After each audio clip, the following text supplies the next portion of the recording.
Hoje nós vamos estudar algumas ferramentas que servem para trabalhar com modelagem complexa. Uma delas é Loft. Para trabalhar com Loft, nós precisamos inicialmente ter os perfis, ou seja, objetos em 2D, figuras sempre fechadas, que vão ser desenhadas e logo em seguida posicionadas em Z, numa altura diferente, para conformar a volumetria do objeto. Primeiramente, nós vamos ter que desenhar essas figuras. Só para que vocês entendam, aqui eu já tenho um esquema montado das figuras que eu fiz e delas já movidas em Z. Então, vou começar o processo aqui do início para que vocês entendam como que eu fiz esse posicionamento. Primeiramente, eu vou procurar por ferramentas em 2D, que no caso do AutoCAD 2011 fica logo à direita das ferramentas básicas de 3D.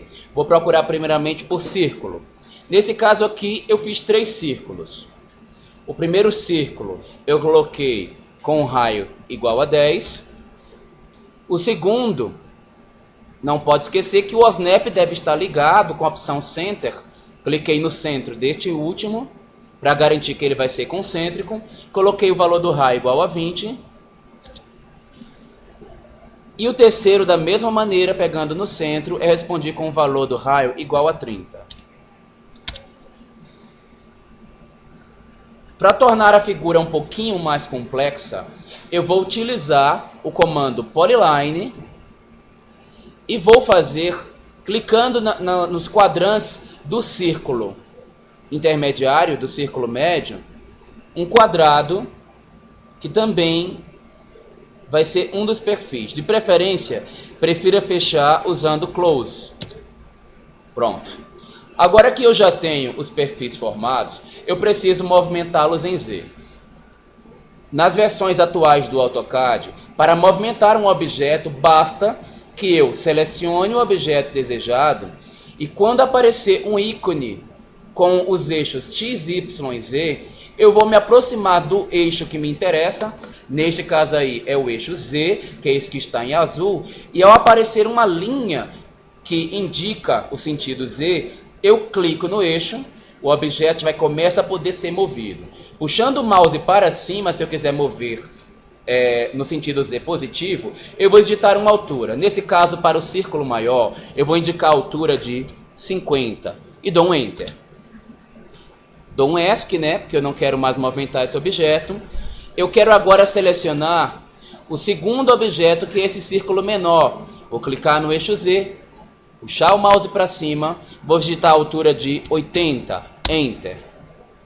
Por último, vou dar um ESC, clicar neste retângulo, clico no eixo Z novamente, puxo o mouse para cima e coloco 120, Enter. Notem que desta maneira eu já fiz a disposição dos elementos 2D que vão dar origem a este objeto novo. No caso aqui, um formato que se assemelha a um vaso um pouco mais complexo. Agora eu vou acionar o comando. Normalmente vocês vão encontrar a barra do AutoCAD em 3D com o comando Box e logo na lateral o comando Extrude. Abaixo do comando Extrude vai existir uma setinha onde através dela eu vou acionar o comando Loft. Acionando o Loft, eu tenho cuidado somente de selecionar os perfis em ordem. Eu não posso começar de baixo para cima, pular e depois voltar para pegar um perfil, senão o objeto pode não ser selecionado. Eu sempre tenho que ir do mais baixo para o mais alto, um por um. Ao finalizar, eu pressiono Enter, a volumetria já vai ser interpretada e para que o AutoCAD fixe esta volumetria, eu dou mais um Enter.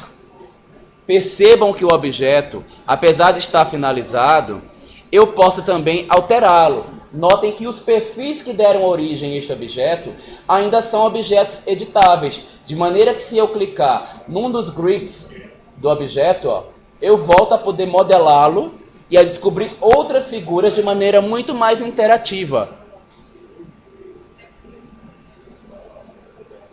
Notem também que o AutoCAD escolheu um método para modelagem suave, mas eu poderia entrar aqui, Quando o objeto está selecionado, aparece um íconezinho na lateral. Se eu clicar nessa setinha azul, o AutoCAD vai apresentar alguns outros métodos que pode ser que interessem mais a maneira que eu gostaria de modelar o objeto. Este aqui, por exemplo, vai fazer com que o objeto fique mais facetado. A opção Rolled.